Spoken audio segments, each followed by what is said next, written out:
Ça fait un peu plus de 2 mois que le dossier santé numérique est implanté. C'est quoi le dossier santé numérique? C'est un projet, pour le moment, c'est un projet pilote qui est dans le nord de la métropole et en Mauricie. C'est un projet qui va permettre ultimement de regrouper dans un environnement numérique tous les renseignements de santé d'une personne en lien avec la médication, les examens. En gros, on veut passer là, du télécopieur et du papier à l'ère moderne, mais ça se passe pas parfaitement. Il y avait des médecins qui le disaient dès le mois d'avril, dès le mois de mars, ils avaient l'impression que ça allait mal se passer, que ça allait peut-être même être catastrophique. On va en parler avec Dr Dominique Sinotte, chirurgienne générale en oncologie et traumatologie. Elle fait partie de ceux et celles qui étaient inquiets dès le mois d'avril, en lien avec cette nouvelle réforme. Bonjour, Mme Sinotte. Madame Sinotte? Oui. Oui, oui. On s'était parlé fin avril. Je ne sais pas si vous vous en rappelez. Vous étiez très inquiète. Puis c'était pas encore commencé. Ça a commencé à être implanté le 9 mai. Comment ça se passe chez vous, le DSN, Dossier santé numérique? Alors d'abord, mes inquiétudes n'ont pas été en l'air parce que ça s'est concrétisé. On remarque qu'on voit moins de patients, on opère moins de patients, ça prend beaucoup de temps à remplir un dossier numérique. Il y a des informations qui se perdent ou du moins qu'on ne sait pas où aller les chercher. On avait eu une fois une écoute par l'administration qui nous disait qu'il allait avoir un suivi entre l'ancien dossier et le nouveau, qu'il allait transférer dans le nouveau. Or, c'était encourageant, sauf que la seule chose qui a été transférée, c'est les dates où la personne a été vue dans l'ancien dossier. Donc, ça aide pas beaucoup. Je dois vous dire que j'ai été très, très, très attristée par le devoir où des personnes qui sont démunies, qui ont besoin de notre aide, auraient pas eu les interventions nécessaires comme leur médication, leur sortie, leur bain, etc. Et ça, je pense que c'est directement relié à un dossier santé numérique. Or, pendant que j'attendais dans la pause publicitaire pour vous parler, à 9h37, j'ai reçu un avertissement sérieux de l'administration, de sorte que je ne pourrai pas plus vous parler aujourd'hui. J'avais été très étonnée de Mme Roy, Nathalie Roy, qui représentait les travailleurs de la santé et qui avait dit à la télévision que les infirmières étaient intimidées et que si une infirmière avait le malheur de dire quoi que ce soit contre le DSN, elle était rencontrée et peut-être renvoyée parce que ça voulait dire qu'elle ne participait plus finalement à l'implantation ou qu'elle n'avait pas confiance dans l'institution. Puis moi, j'ai toujours dit qu'on est dans un pays libre, on n'est pas en Russie, puis on peut se parler. J'ai reçu des pressions et étant donné que j'ai habituellement le langage assez clair et que je prends pas des tournures pour le dire, je suis probablement la seule ou la deuxième qui est ciblée dans l'hôpital, alors que mes collègues qui parlent très doucement, qui expriment exactement la même chose que moi, n'ont pas eu ces pressions-là par téléphone, par rencontre, par texto, par courriel. À 9h37, je reçois un courriel très sérieux. Alors, je vais me retenir parce que, vous savez, la seule chose qui m'importe, c'est la santé de mes patients. Mais Mme Sinotte, je veux juste qu'on vous suive un peu, là. C'est parce que là, vous nous dites que vous avez reçu des avertissements parce que vous preniez la parole dans les dernières semaines. Là, on vous met de la pression pour que vous ne puissiez plus le faire? Oui, parce qu'on m'a dit que j'avais inquiété la société. Et en plus, on m'a dit que j'avais dit des mensonges et que j'avais menti. Or, je ne dis pas de mensonges, ce serait épouvantable. Tout ce qui a été dit dans le passé peut être prouvé ou est vraiment arrivé. Mais vous comprenez que là, plus je vous parle, plus je me mets les pieds dans le sable mouvant. Je veux pas perdre mon permis de pratique. Je veux pas perdre non plus mes privilèges au CIUS du Nord de Montréal. Et je suis abasourdie par tout ce qui est fait. Puis à un moment donné, moi, je suis pas Jeanne d'Arc. Alors, je ne serai pas brûlée sur le bûcher. J'ai averti. Et quand il arrivera des choses plus graves ou qu'il arrivera, puis il y en a plein de choses qui est arrivé plein. Et je les ai pris en note et je suis rendue peut-être à 45 ou 50. Et je me demande toujours si je vais les divulguer ou non, ou si je vais appeler le collège de médecins. Mais ceci étant dit, je ne veux pas me faire flageller. Je veux faire ma job comme il faut. Je veux pas avoir cette réputation-là de me faire avoir des pressions. Ouais. Puis c'est triste parce que on n'a pas d'écoute. Récemment, on a eu, il y a à peu près 4 semaines, une réunion du Conseil des médecins. On était 336 médecins sur le Teams et j'ai même pas pris la parole. Je vous jure, j'ai même pas pris la parole. Et tous les médecins, on devait passer 5 minutes sur ce sujet-là et ça a duré 1h30. On aurait pu parler 4 à 5 heures et c'était pas des fleurs. C'était tous les manquements, toutes les erreurs qu'il y avait eu. J'ai même pas parlé. Et à la fin de l'intervention, on pensait que c'est moi qui parlais, puis on m'a interpellée en disant « Dominique, ferme ton micro ». J'ai dit « Hey, je suis même pour moi qui parle ». Alors, on en est rendu là où je suis visée. Puis, j'ai toujours défendu mes patients. Toujours défendu mes patients de toute ma vie. Et puis, il est arrivé plusieurs événements dont j'aurais voulu vous parler, mais qu'est-ce que vous pouvez nous dire, Mme Sinott? Est-ce qu'il y a des choses que vous pouvez quand même nous dire? Là? On veut pas vous mettre dans l'embarras. Puis d'ailleurs, c'est pas juste parce que on vous aime bien, c'est parce qu'un médecin de moins dans le milieu en ce moment, c'est pas quelque chose qu'on peut se permettre. Donc, mais il y a des choses que vous pouvez nous dire de comment ça se passe, le dossier santé numérique. C'est pour ça qu'on voulait vous parler ce matin. C'est trop compliqué, il y a trop de détails, c'est trop long à remplir. Quand on prescrit un médicament, habituellement, ça nous prend 1 seconde sur une ligne. Là, il faut répondre constamment à des carreaux. Là, il faut cocher des petits carreaux parce qu'à chaque fois qu'on en coche un, oups, il apparaît un autre, il apparaît un autre, il apparaît un autre.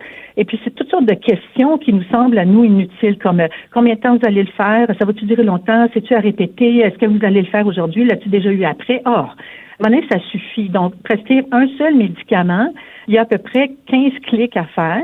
Alors, imaginez-vous quand une personne rentre qui a eu des traitements de chimiothérapie et j'ai besoin de prescrire 14 médicaments, ben pendant ce temps-là, je peux pas voir 2, 3, 4 patients.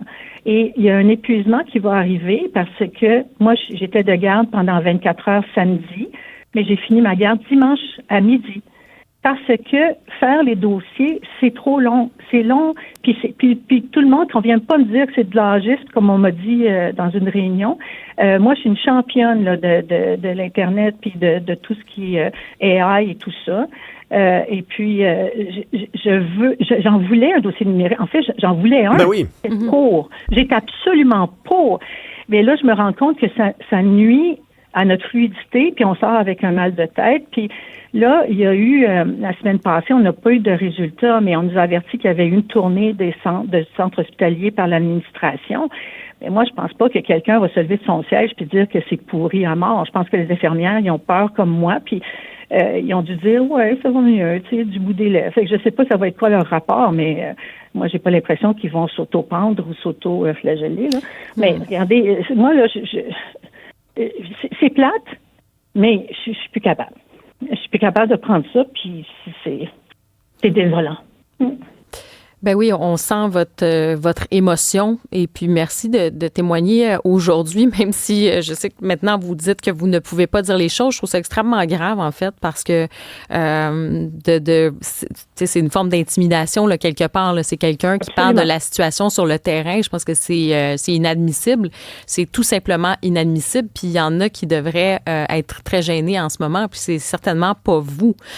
Donc je comprends cette émotion-là et par ailleurs, donc vous dites au fond, c'est pas une résistance au changement dans le fond sur le terrain, c'est pas ça, c'est juste que vous demandez que ce soit qu'est-ce que vous demandez quelque part? Bien, en fait, là, ce n'est pas un système approprié. Et la frustration de tout le monde dans l'hôpital, c'est que ça a été acheté aux États-Unis puis qu'on donne un chèque en blanc de 1,5 milliard à Trump, là. Puis qu'on aurait pu faire, je peux pas croire qu'il n'y avait rien disponible au Canada ou au Québec. Ça, c'est la première chose où on nous dit tout le temps de sauver nos emplois puis notre économie. Il a fallu traduire des affaires, puis c'est épouvantable la traduction. Moi, ce que je trouve aussi, c'est quand il y a eu la transition entre l'ancien système puis le nouveau système, il y a beaucoup de requêtes en radiologie qui ont été perdues. Et à tel point qu'il y a un de mes patients la semaine passée qui est venu, puis il est venu à son rendez-vous, puis j'ai dit, monsieur, j'étais supposé vous voir après votre scan. Puis un scan que j'ai prescrit en mars. Mais il dit, ça fait 6 fois que j'appelle, puis on me dit que vous n'avez pas fait la requête. Fait que je suis allée lui-même, j'ai pris mon temps en clinique externe. J'ai dit, venez, on va prendre une marche. On est allé jusqu'en radiologie où je me fais dire, non, vous n'avez pas rempli de renquête. Puis là, je me fais dire par quelqu'un d'autre, non, on n'a rien dans le système. Je dis, ben non, vous n'avez rien dans le système, mais regardez dans l'ancien système qui s'appelle Radimage. Finalement, j'ai dû monter au chef. Puis le chef a dit, ben oui, on la voit votre requête, puis elle est super bien remplie. Puis le monsieur s'était fait dire au téléphone, ah oui, peut-être qu'on en a une, mais elle l'a mal remplie, elle ne sait pas comment faire ça. Puis là, soudainement, on a fait le scan aux patients 48 heures après. Mais combien de patients comme ça, ils attendent à la maison ou qui vont pas l'avoir? Ça, c'est parce que c'est une personne politique qui s'adresse bien, mais il y a un bébé naissant à la maison, il a perdu une journée venir me voir. Alors moi, je panique en me disant, j'ai prescrit il y a 6 mois des scans contrôle, des résonances magnétiques contrôle, des PET scans contrôle pour des cancers ou pour une situation qui est peut-être pas cancéreuse dont on a besoin. Est-ce qu'ils vont les avoir? Est-ce qu'ils vont les trouver? Est-ce qu'ils vont répondre? Donc, le Sinotte n'a pas fait sa job. Alors, ce patient-là, il est très, très conscient de ça, puis il a vu que je me suis démenée, mais tu sais, c'est toujours le docteur là, qui est toujours en faute. Ça m'écoeure. Fait que ça, j'ai trouvé à ce monsieur-là. Puis là, tout le monde dans la salle d'attente, ils ont entendu après, parce que je suis partie en radiologie, puis ça. Fait que là, c'est décourageant. Puis plusieurs de mes collègues le disent là, que leurs requêtes ont été perdues ou qu'ils n'ont pas faites ou qu'il n'y a pas eu de transfert de requêtes. Mais là, je suis sûre là, qu'on va vous appeler de l'administration pour dire que c'est pas vrai. Là. Mais j'en ai plein. Fait que là, c'est notre job, là. On l'a peaufiné, là. Ça allait bien. Pourquoi on ne prend pas un système qui peut accepter? Puis OK, je vais vous donner un dernier exemple. Je sais que je prends beaucoup de votre temps. Non, mais après en fait, Mme Sinotte, ce qu'on va faire, c'est qu'on va vous laisser aller parce que je veux pas que vous soyez dans l'embarras. Vous avez déjà dit un nombre quand même assez impressionnant de choses, mais si vous avez une dernière chose à dire, c'est sûr qu'on veut vous entendre. Oui, bien, samedi, j'ai eu un patient en hémorragie que je devais monter immédiatement au bloc opératoire, très, très, très, très urgent. Première chose qu'on me dit, est-ce que tu as envoyé la requête? Je dis, regarde là. Je la ferai après la requête, là. Je vais sauver le patient après, là. Puis le papier, c'est, mais on peut pas le monter tant qu'on n'a pas le papier. Parfait. Je vais faire le papier. Fait que là, j'ai fait le papier et je réponds à toutes les questions. Puis c'est une personne qui a un cancer, puis la rate a éclaté. Bon. Et c'est à cause du cancer que la rate a éclaté. Puis on me demande dans le petit questionnaire d'EPIC, est-ce que c'est un cas d'oncologie? Est-ce que c'est un cas de cancer? Ben, moi, je réponds oui. Alors, je remplis tout le reste, puis rendu à la salle d'opération, ils n'ont toujours pas la requête que j'ai envoyée, puis là, ils sont allés la chercher, puis on dit, docteur Sinotte, c'est parce qu'il va falloir refaire votre requête. J'ai dit, pourquoi? Parce que vous avez coché cancer, vous avez coché oncologie. Ben oui, mais c'est parce que c'est ça. Ben, c'est parce que l'EPIC accepte pas qu'on opère quelqu'un d'urgence quand c'est un cancer. Fait qu'il va falloir refaire votre requête puis écrire non. Puis j'ai dit, pardon? Je vais mentir et je vais mettre le mauvais diagnostic pour plaire à EPIC parce que ça n'apparaît pas dans votre système à la salle d'opération. Non, je regrette. J'ai écrit quelque chose d'officiel, de médical, de vrai, de diagnostic. Si vous, comme infirmière, vous décidez de l'enlever, vous prenez votre responsabilité, mais vous n'avez pas le droit de changer ma requête. Mais ça, je suis tombée par terre. Mais ça, c'est un exemple. On tombe, nous aussi, par terre, Mme Sinotte. Franchement, là, c'est...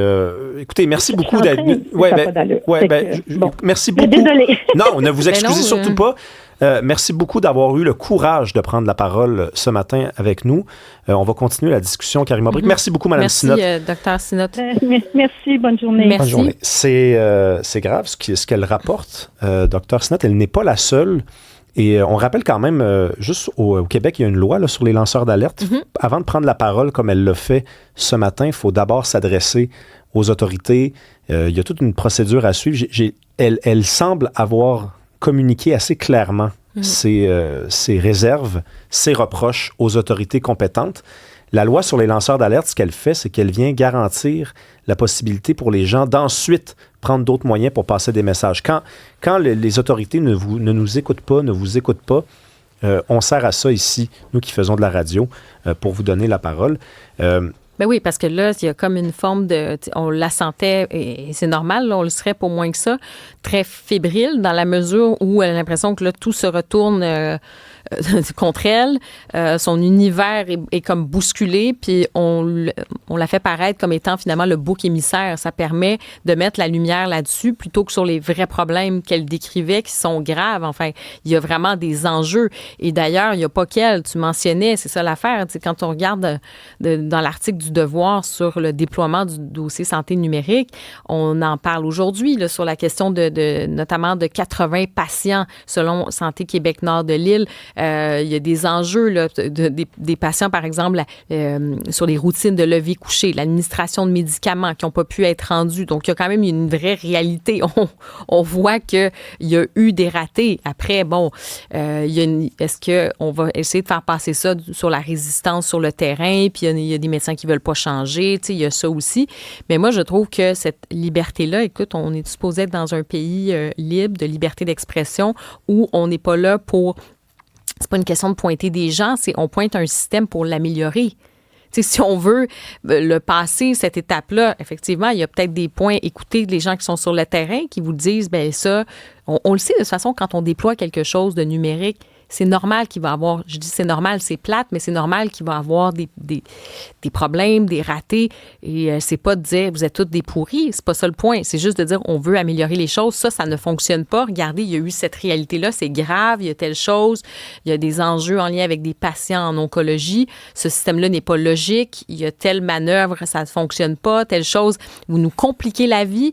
Nous, on achetait l'idée, on se disait, oui, ça va nous aider. Puis là, on se rend compte que le déploiement, il y a des éléments précis qui ne fonctionnent pas. T'sais, au contraire, parlons-en. Comme on dit, on va mettre... c'est pas de mettre un plaster là, sur une grosse gale. Là, c'est vraiment, on veut régler les problèmes. Et je trouve que cette espèce d'intimidation-là, elle est grave. Elle n'a pas sa place. Moi, je suis contente qu'elle nous ait parlé, mais on voyait qu'elle ne pouvait même pas aller au bout de ce qu'elle voulait dire parce qu'elle sentait qu'il y avait une forme de menace puis de sorte d'oppression un peu sur son cas. Oui, on se retrouve après la pause.